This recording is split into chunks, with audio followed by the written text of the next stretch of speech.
Nah, di dalam kitab Minhajus Saniyah Imam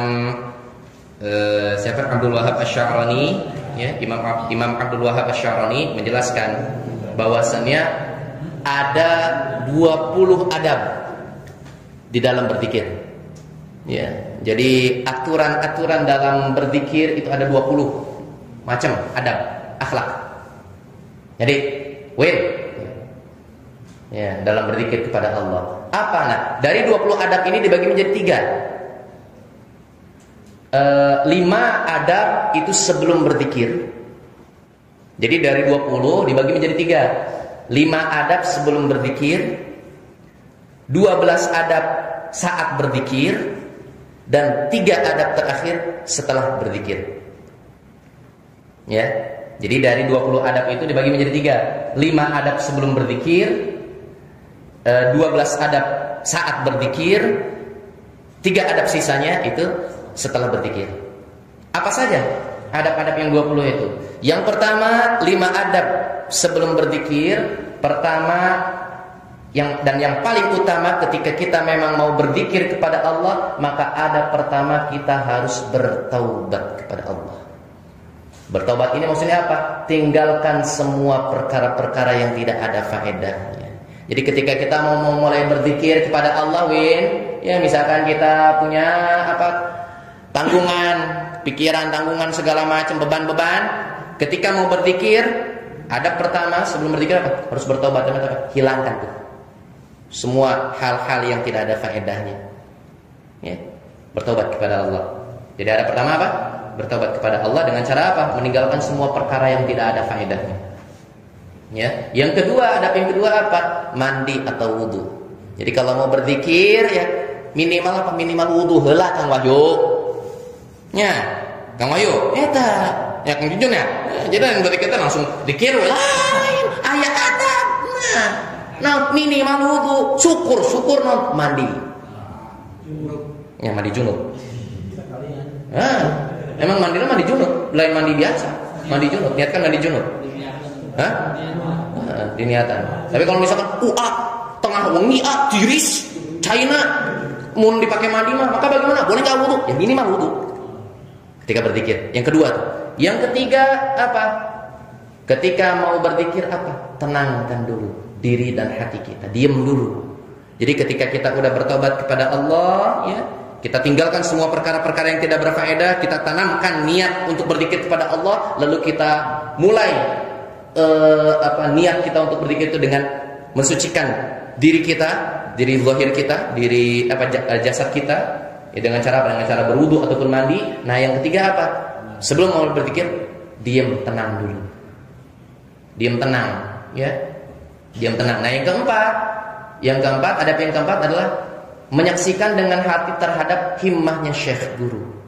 Jadi ketika tenangnya kita itu, diamnya kita itu apa? Ingat kepada 3 peringatan taubat kemarin itu dalam kitab Minhajul Abidin. Ya, jadi ketika kita mau mulai berzikir ya kepada Allah, ingat 3 rukun pendahuluan dalam bertaubat ataupun berzikir kepada Allah. Apa? Pertama, ingat kepada apa? Ingat kepada dosa-dosa kita. Ya, ingat kepada dosa-dosa kita. Yang kedua, ingat juga kepada ancaman-ancaman Allah. Dan yang ketiga, ingat juga kepada kerendahan dan kehinaannya diri kita. Ya. Nah, yang keempat apa? Saksikan, hadirkan apa di dalam hati kita terhadap himmah atau semangat guru kita di dalam membimbing kita. Itu adab yang keempat. Ya, ada yang keempat apa? Mati saksikan atau hadirkan dalam hati itu apa? Terhadap himmah atau semangat guru kita dalam membimbing kita. Ya. Nah, yang kelima, adab yang kelima, ketika mau mulai berzikir apa? Adab yang kelima, meyakini bahwa zikirnya syekh ataupun zikirnya guru itu adalah zikir yang didapat dari Rasulullah SAW.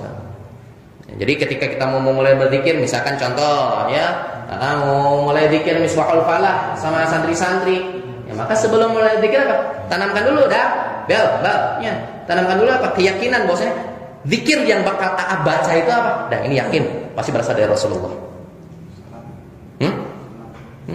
Nah, itu adalah 5 adab aturan ketika sebelum berzikir. Nah, ketika kita sudah melaksanakan 5 adab sebelum berzikir, maka langsung kita masuk ke adab saat berzikir. 12 adab. Ada 12. Apa?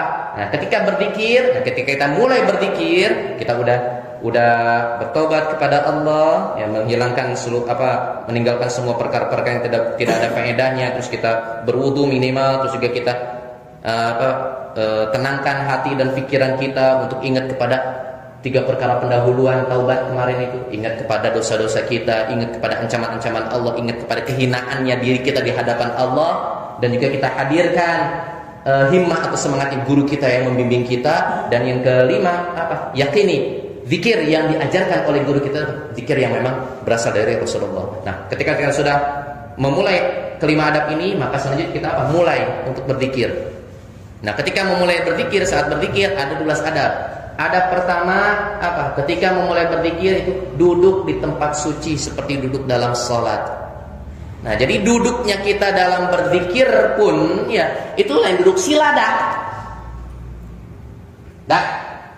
Ya, adabnya. Adab dalam berzikir itu ya, kalau kita memang mau memulai berzikir kepada Allah, maka adab berzikir itu bukan kita duduk sila kayak begini. Ya, tapi duduklah di tempat yang suci seperti duduk kita dalam sholat. Kalau duduk dalam sholat apa? Duduk iftirash. Bagaimana?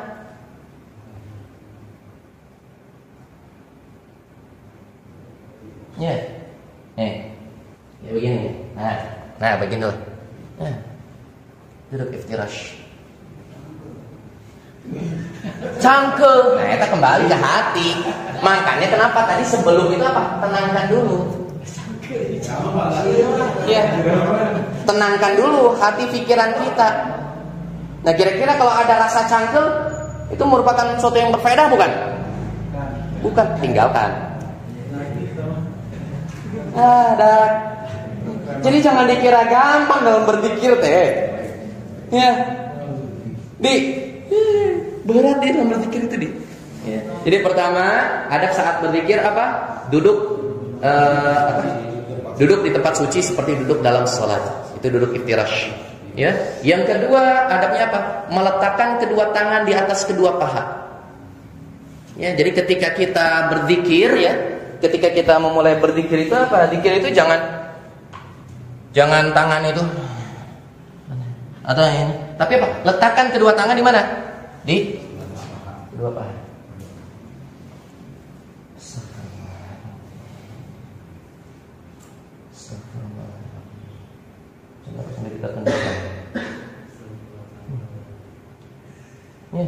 Itu. Kayak begitu. Terus ya, itu adab yang kedua ya, meletakkan kedua tangan di atas kedua paha. Adab yang ketiga, memakai harum-haruman. Ya, pakai minyak wangi. Ya, antong ieu mah si Iqbal geus mah ti isuk can mandi, peuting langsung ikut zikiran. Oke, ada pas zikiran teh wangi hayam kaleo gitu ya nya. Itu wangi apa? Aroma hayam kaleo ya, non hayam kaleo. Ngerti meureun ya? Apa aroma kesang teh kan keringet kering teh. Bakar buhur. Itu ya mau bakar buhur atau kan minimal ya. Apa namanya? Kita memakai wangi-wangian seperti itu ya. Nah, terus yang keempat itu memakai pakaian yang halal dan suci. Batasannya bukan yang putih, yang halal suci. Putih kalau misalkan gosok halal tuh. Jadi harus diingat adab yang keempat di dalam berzikir apa? Pakai pakaian yang halal dan suci. Pakaian yang halal itu apa itu? Lihat dulu kita mendapatkan pakaian dari mana? Ya, melalui pakai uang apa? Kredit. Nah, itu adab yang keempat. Adab yang kelima di dalam memulai berzikir atau saat berzikir apa? Memilih tempat yang sunyi dan sepi. Di dalam mulai berzikir pilih tempat-tempat yang sunyi sepi. Ya, itu yang kelima. Yang keenam, di dalam saat berzikir apa? Adab yang keenam, memejamkan kedua mata. Ya, jadi ketika kita berzikir apa? Kita pejamkan kedua mata kita. Ya, sambil apa? Sambil kita pejamkan kedua mata. Ya, maksud dari memejamkan kedua mata itu apa? Maksudnya adalah menutup indra zahirnya kita agar terbuka indra batinnya kita. Ya. Karena kan kalau misalkan kita berzikir dengan nutup mata, insya Allah untuk konsentrasi lebih ini kan lebih fokus itu. Ya. Tapi lain apa? Disuruh nutup apa memejamkan kedua mata malah. Si Iqbal dewa aing mah. Ya Pak Bal, ya. Memejamkan mata itu untuk apa? Untuk kita buka. Ya, kita buka nih mata batinnya kita, mata hatinya kita, fokuskan. Ya, itu. Ya, itu kayak begitu. Itu. Nah, terus yang ketujuh apa? Nah, adab yang ketujuh ketika memulai berzikir, ya saat berzikir apa? Adab yang ketujuh membayangkan pribadi gurunya. Ya, sambil bayangkan ke pribadi gurunya. Bagaimana perilaku keseharian gurunya di dalam membimbing dirinya, di dalam mendidik dirinya, itu kayak begitu. Yang kedelapan, nah ini yang kedelapan, adab saat berzikir apa? Jujur dalam berzikir. Maksud dari jujur dalam berzikir itu maksudnya apa? Jadi ketika kita berzikir kayak tadi itu, jangan lisan kita ngomong astagfirullahaladzim, tapi pikiran kurang yang geus wengi deui geus jam 11 jam 11. Ya, hilangkan itu. Jadi, jujur dalam berzikir itu apa? Jadi selaraskan antara lisan, pikiran dan hati kita kepada lafaz zikirnya kita itu. Ya. Nah, terus yang ke berapa? 9 yaitu adalah harus ikhlas. Nah, tadi kita cangkel berarti can ikhlas.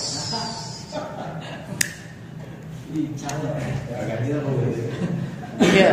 Maksud dari ikhlas itu apa? Tunduk patuh. Ikhlas itu manut, ikhlas itu arti dari. Jadi adab yang ke-9 dalam mulai berzikir harus manut. Jadi apapun kata gurunya geus lah samina wa ta'ala, geus urang mah naon. Cek guruna, "Bang, mane zikir sambil nangkel di pohon celing." Geus nangkel.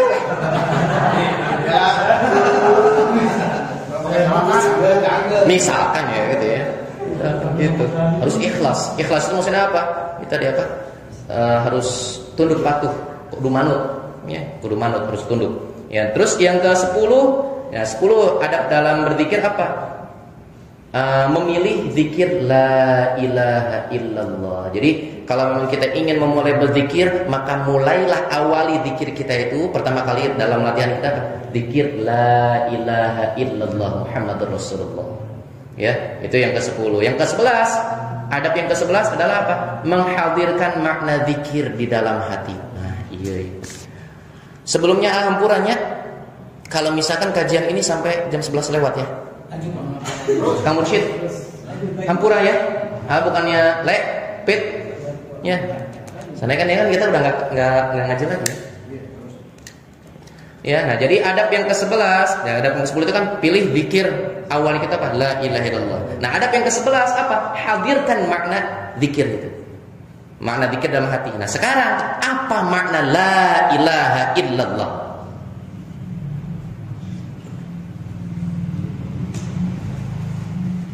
Mana? Makanya cek ada Kang Wahyu mah licik. Sebenarnya pembahasan tadinya mau bahas nanti minggu depan, ahad depan ya Kang Wahyu mah licik, sudah dapat dihayeuna.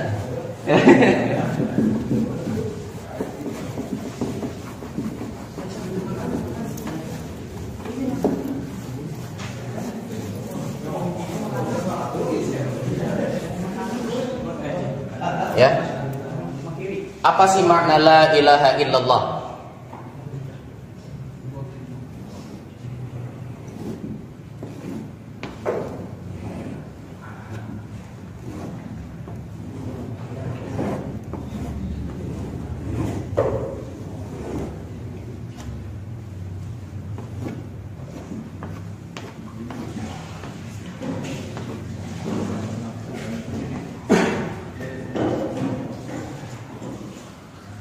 Ini untuk makna la ilaha illallah ini sumber yang dapatkan itu dari kitab Dasuki.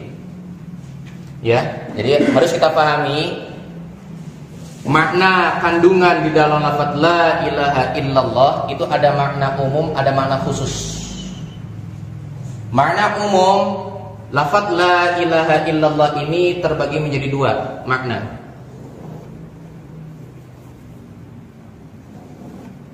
Terbagi dua makna. Pertama, di dalam lafaz la, jadi ketika kita membaca la ilaha ini mengandung makna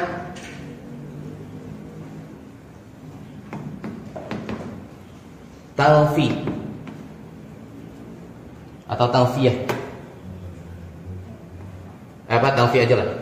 Ya, mengandung makna talfi. Maksud dari talfi itu apa? Meniadakan. Jadi ketika kita mengucapkan la ilaha, maka di dalam hati kita hadirkan makna meniadakan seluruh Tuhan, seluruh sesembahan, seluruh harapan kita, seluruh harapan, tujuan, semuanya kita tanfikan, kita hilangkan semuanya. Setelah kita hilangkan maka makna yang kedua, ketika kita mengucapkan illallah, hadirkan makna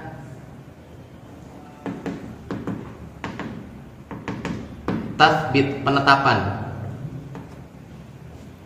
Jadi makna umum di dalam lafaz la ilaha illallah itu ada dua.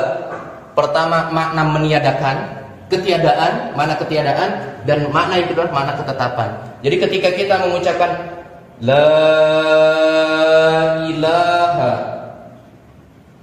sambil apa? Sambil dibayangkan dalam hati, resapi dalam hati, bahwasanya apa? Ketika kita mengucapkan la ilaha illallah, la ilaha illallah, la ilaha illallah. Terpastikan. Kerasa nggak? Tuh, makna kandungan. Ini baru makna umum, belum makna khusus. Nah, makna khusus dibagi menjadi ya. Makna khususnya dibagi menjadi tiga. Pertama, makna la di sini ini adalah makna nafyul jinsi. Jadi ketika kita mengucapkan la, makanya kenapa kalau mengucapkan la-nya la ilaha illallah itu agak dipanjangin. Itu dipanjangkan untuk apa? Untuk menghadirkan makna nafyul jinsi. Kita meniadakan segala jenis, apapun yang selain Allah kita tiadakan semuanya dengan mengucapkan la di sini. Jadi ketika kita mengucapkan la, kita hilangkan seluruh masih wallah, segala sesuatu yang selain Allah, la semuanya, tidak ada semuanya. Lepaskan. Yang kedua, makna ilah. Ya. Ketika kita mengucapkan ilaha Tuhan, siapa sih Tuhan itu? Tuhan, makna Tuhan itu ada dua. Ya. Oh ya. Makna Tuhan itu ada dua, ilah. Jadi maksud dari ilah, Tuhan itu apa? Pertama,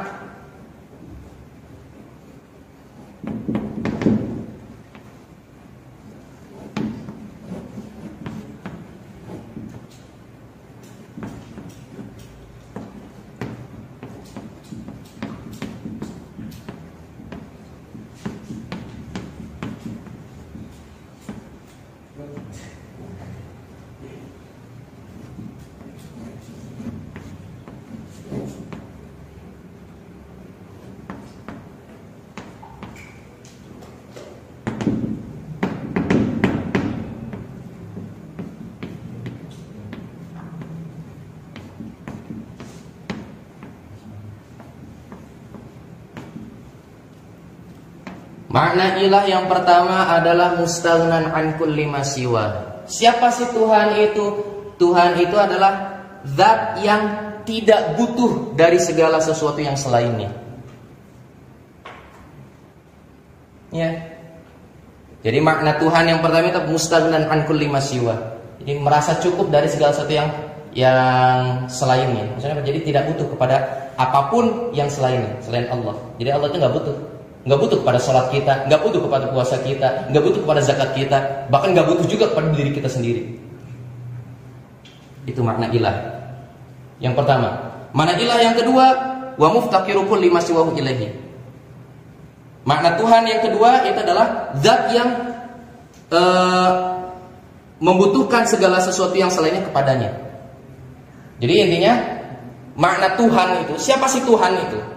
Tuhan itu adalah zat yang tidak butuh kepada selainnya, kepada segala sesuatu selainnya, tetapi segala sesuatu yang selainnya itu butuh kepadanya. Itu disebut apa? Tuhan. Ya, makanya jadi ketika kita menyebutkan la ilaha, hadirkan makna tanfi minimal. Kita hilangkan seluruh apa istilahnya, segala sesuatu yang selain Allah. Harapan, pokoknya sesembahan, tujuan, hilangkan semuanya. Nah, makna illallah yang ketiga, ya, makna illallah. Nah, maka bagaimana caranya setelah kita mengucapkan la ilaha, ini praktek zikir la ilaha illallah. Ketika kita memulai zikir la ilaha illallah, la ilaha kita tiadakan. Nah, maka untuk menghadirkan makna tathbit, makna penetapan kecuali Allah, ya, itu adalah dengan cara apa? Dengan cara ya.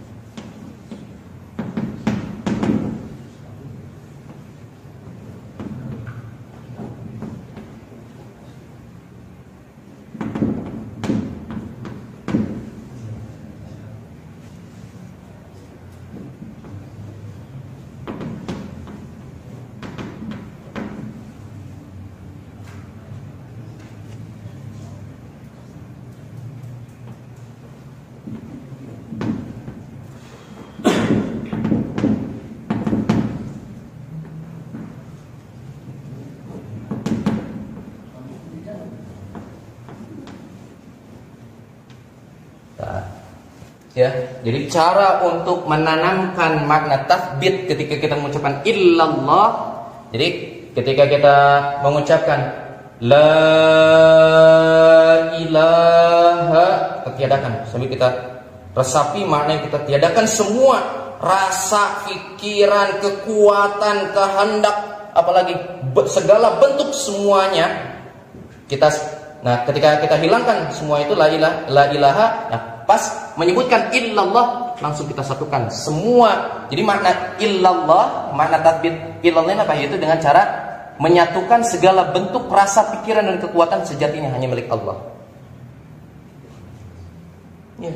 Jadi intinya di dalam memahami makna la ilaha illallah, ya, secara umum makna la ilaha illallah itu terdiri dari dua makna, makna tanfi dan makna tathbit. Makna tanfi ini dalam arti apa?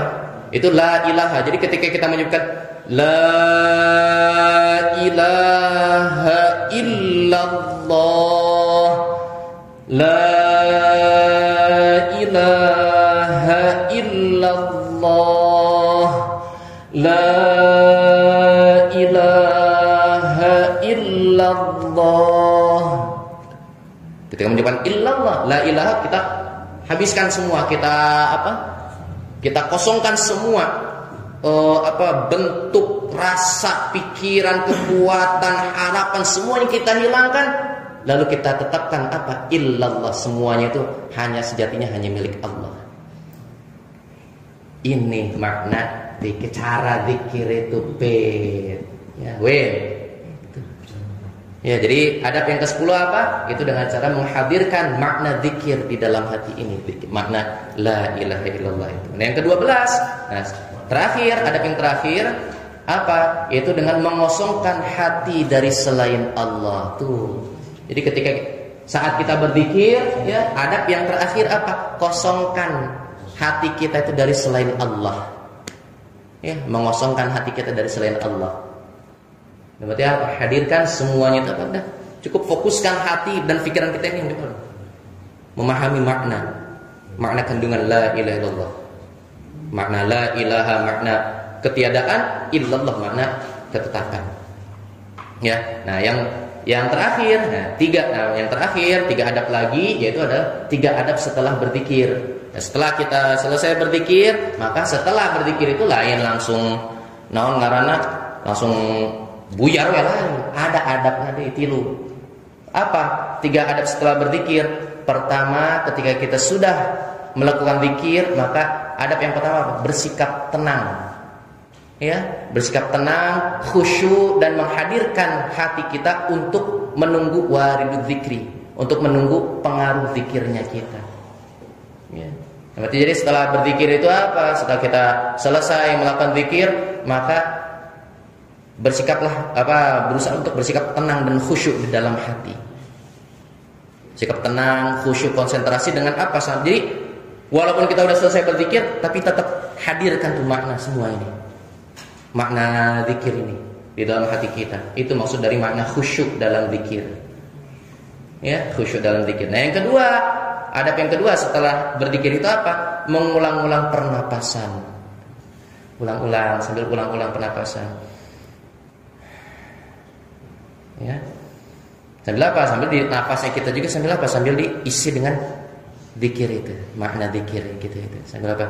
Kita tarik napas sambil hadirkan keagungannya Allah, kemahakuasaannya Allah. Dan kita buang segala sesuatu kotoran-kotoran, dosa-dosa, kekhilafan kita. Itu. Ya, dia mengulang-ulang pernapasan itu maksudnya apa? Nah, mengulang-ulang pernapasan ketika kita menghirup udara, menghirup napas, maka hadirkan dalam hati akan apa? Akan kekuasaan dan keagungan Allah. Ya. Dan maha kasih sayangnya Allah kepada kita, memberikan berapa banyak nikmat yang sudah Allah berikan, hadirkan. Nah, ketika mengeluarkan nafas, ya ketika kita keluarkan nafas sambil apa? Sambil kita berharap kepada Allah, ya Allah, mohon iringi keluar nafas kita ini dengan apa? Dengan keluarnya dosa-dosa, terutama dalam hati kita. Itu jadi.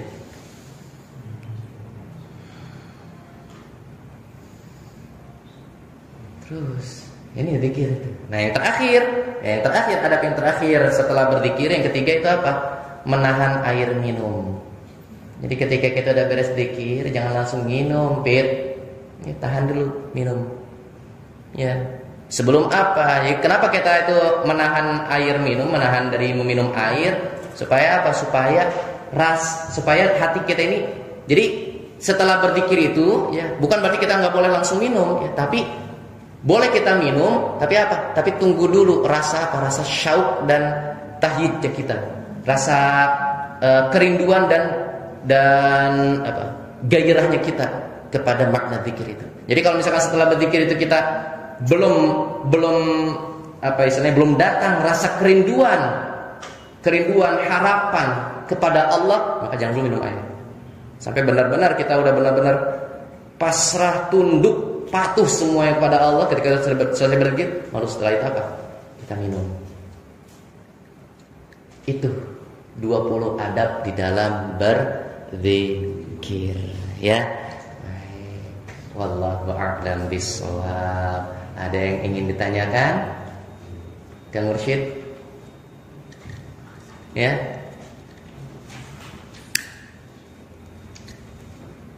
Ada yang ingin tanya? Kang Isa?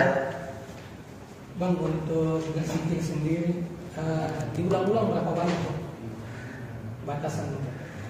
Intinya kalau yang namanya berzikir diulang berapa banyak? Sebanyak-banyaknya.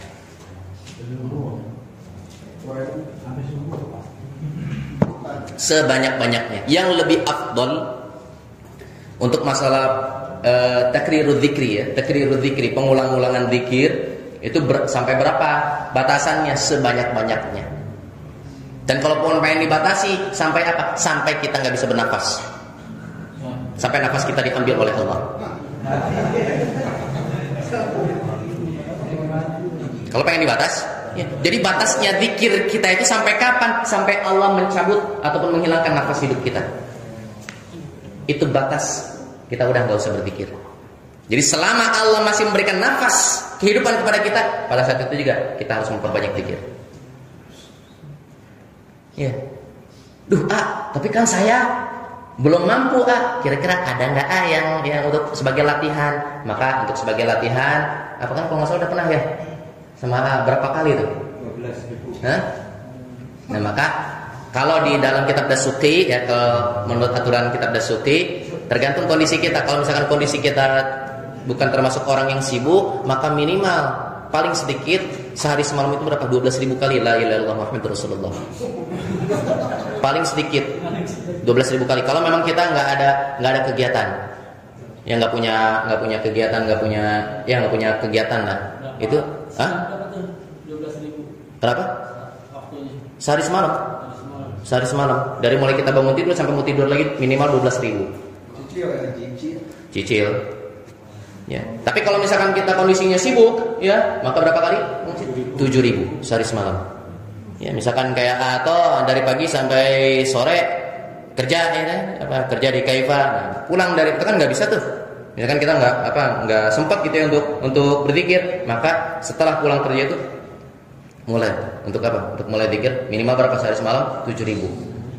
Tapi kalau Aju kan pernah menjelaskan dulu, ya, hitungan dalam berzikir pertama paling sedikit minimal paling sedikit zikir itu berapa? 3 kali.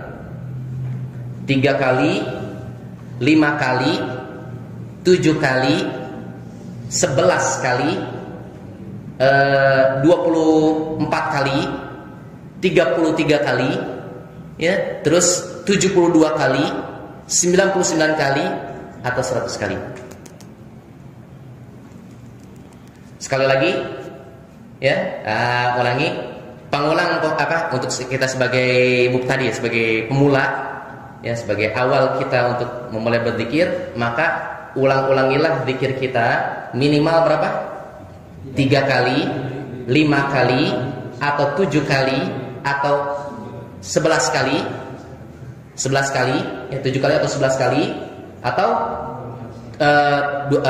17 kali, atau 24 kali, 33 kali, 72 kali, atau 100 kali. Ya. 100 kali dalam sehari semalam. Nah, itu aturan hitungannya. Ya, Bal ya. Jadi misalnya Bal, 7.000 mau kurang ke Kagiro ya, nggak mampu 7.000. Ya, maka minimal yang namanya zikir kepada Allah berapa? Sehari semalam berapa? 100 kali. Paling. Batas apa sih namanya? Standarnya. Batas standar minimal ya untuk kita awal dalam berzikir, memulai dalam berzikir minimal 100 kali. Ya. Nggak bisa juga 100 kali, minimal sehari semalam. Tapi banyak ting sih orang ya. Ya, sehari semalam berapa? 3 kali. Ting yang pret pisan. Korek pisan yang. Itu kayak begitu. Ya, ini masalah zikir. Ada lagi? Kang Ican? Apa?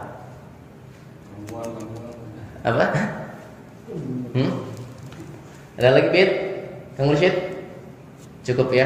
Baik. Alhamdulillahirabbil alamin. Mungkin kajian kita di bulan Ramadan kita saat ini, yaitu kitab Minhajul Abidin, kita cukupkan dulu sampai saat ini, sekarang malam ini, dan khususnya ya di dalam pertemuan terakhir kita di bulan Ramadan ini, sebenarnya bukan terakhir sih.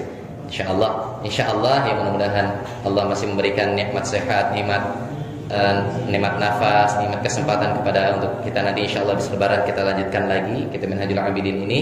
Tapi di bulan Ramadan ini terakhir, yang pertama yang ingin saya sampaikan paling utama yaitu adalah ingin memohon dibukakan pintu maaf yang sebesar-besarnya ya, hampura kepada semuanya. Mohon maaf kepada semuanya kalau misalkan di dalam kajian ya, pasti ada bahasa ataupun penjelasan yang ya istilahnya membuat hati kecewa, hati jengkel, hati nggak enak. Mohon dibukakan pintu maaf yang sebesar-besarnya. Dan yang kedua juga mohon minta keridhaannya atas kekhilafan AA, atas kehinaan AA, kedhaifan AA, kelemahan AA sebagai manusia di dalam menjelaskan penjelasan kitab Minhajul Abidin ini. Dan yang ketiga, harapan AA juga mudah-mudahan terakhir, harapan AA mudah-mudahan Allah Subhanahu wa taala senantiasa memberikan pertolongan kepada kita, memberikan hidayah, petunjuk, taufik kepada kita untuk kita bisa memulai kembali lembaran baru di dalam hidup kita. Yang mungkin dulu pas sebelum ngaji ya, dulu ya sebelum kita ngaji, wah kita banyak banget itu ya, apalagi terutama mengenai masalah dunia, kita sering banget terlelehkan oleh dunia. Mudah-mudahan dengan wasilah kajian kita di bulan Ramadan ini, mudah-mudahan Allah membukakan hati kita dan juga memberikan kemudahan kepada kita, pertolongan kepada kita, petunjuk kepada kita untuk kita bisa memulai kembali perjalanan hidup kita, khususnya untuk apa? Untuk kita sama-sama fasidul khairat, berlomba-lomba dalam kebaikan, untuk apa? Untuk meraih ma'rifat dan taqarrub kepada Allah. Dan khususnya mudah-mudahan dengan adanya kita berusaha untuk mengenal Allah dan berusaha mendekatkan diri kita kepada Allah, mudah-mudahan di ujung nanti, khususnya di ujung bulan Ramadan ini, mudah-mudahan kita semua bisa mendapat predikat dimasukkan oleh Allah sebagai golongan orang-orang yang minal aidina wal faizin, orang-orang yang kembali kepada fitrah kita sebagai manusia dan termasuk ke dalam golongan orang-orang yang beruntung. Amin ya Allah ya rabbal alamin. Mari kita tutup kajian kita pada kesempatan Ramadan kali ini dengan bersama-sama membaca doa, ya, membaca doa khatmil ta'lim yang terdapat di dalam muqaddimah kitab Durratun Nasihin. Baik. Bismillahirrahmanirrahim. Astaghfirullahalazim. Astaghfirullahalazim. Astaghfirullahalazim. Alladzi la ilaha illa huwal hayyul qayyum wa atubu ilaihi min jami'il ma'asi wadh-dhunub. Ashhadu an la ilaha illallah wa ashhadu anna Muhammadar Rasulullah. Allahumma salli ala sayyidina Muhammad wa ala ali sayyidina Muhammad wa la hawla wa la quwwata illa billahil aliyyil azim. Bismillahirrahmanirrahim. Alhamdulillahirabbil alamin wassalatu wassalamu ala rasulina sayyidina Muhammadin wa ala alihi wa sahbihi ajma'in. Alhamdulillahirabbil alamin. Allahumma nazzim ahwalana wa hassin af'alana wa khallisna min alamil faqri wadh-dhul wa'simna minal bala'i wal waba'i wal fahsya'i wat ta'un wan nafsil ammarati bis-su'. Allahumma yassir lana al-idhama fi jami'il umur ad-diniyati wad dunyawiyah wa hassil muradana fil khair. Allahumma ba'idna minasy syarri wal 'isyan. Allahumma inna na'udzubika min jahdil bala wa darkis syaqa wa su'il qada wa syamatatil a'da. Ya muhawwilal hawli wal ahwal, hawwil halana ila ahsanil hal. Allahumma ya kathiran nawal wa ya khaliqa jami'il af'al waffiqna liniyatil khair fi jami'il aqwali wal ahwal. Allahumma sallimna wa sallim dinana wa la tasbid waqtan naz'i imanana wa la tusallit alaina man la yakhafuka wa la yarhamuna warzuqna khairid dunya wal akhirati bi rahmatika ya arhamar rahimin innaka ala kulli syai'in qadir. Allahumma innaka ta'lamu asrarana wa alaniyatina faqbal ma'adhirana wa ta'lamu hawaijana fa'tina su'alana wa ta'lamu ma fi anfusina faghfir lana dhunubana ya Allah ya rabbal alamin. Allahumma rabbana ighfir lana dhunubana wa liwalidayna warhamhuma kama rabbayana saghara wa li jami'il muslimina wal muslimat wal mu'minina wal mu'minat al ahya'i minhum wal amwat wa tabi' bainana wa bainahum bil khairat. Rabbi ighfir warham wa khairur rahimin wa la hawla wa la quwwata illa billahil 'aliyyil 'azim. Rabbana zalamna anfusana wa illam taghfir lana wa tarhamna lanakunanna minal khasirin. Rabbana hab lana min azwajina wa dhurriyyatina qurrata a'yun waj'alna lil muttaqina imama. Rabbana atina fid dunya hasanah wa fil akhirati hasanatan wa qina adzabannar wa qina adzabannar wa qina adzabannar wa adkhilnal jannata ma'al barari ya aziz ya ghaffar ya rabbal alamin. Wa sallallahu ala sayyidina Muhammadin wa ala alihi wa sahbihi wasallam. Subhana rabbika rabbil izzati amma yasifun wa salamun alal mursalin walhamdulillahi rabbil alamin. Barakati al-Fatihah. A'udzu billahi minasy syaithanir rajim. Bismillahir rahmanir rahim. Alhamdulillahi rabbil alamin. Arrahmanir rahim. Maliki yaumiddin. Iyyaka na'budu wa iyyaka nasta'in. Ihdinas siratal mustaqim. Siratal ladzina an'amta 'alaihim ghairil maghdubi 'alaihim waladdallin. Wallahu a'lam bis-shawab wa billahi taufiq wal hidayah wa ridha wal inayah. Wassalamu alaikum warahmatullahi wabarakatuh.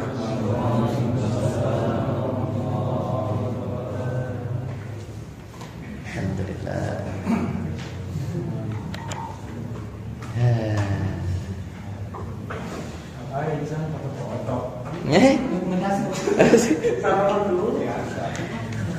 Allah. Report.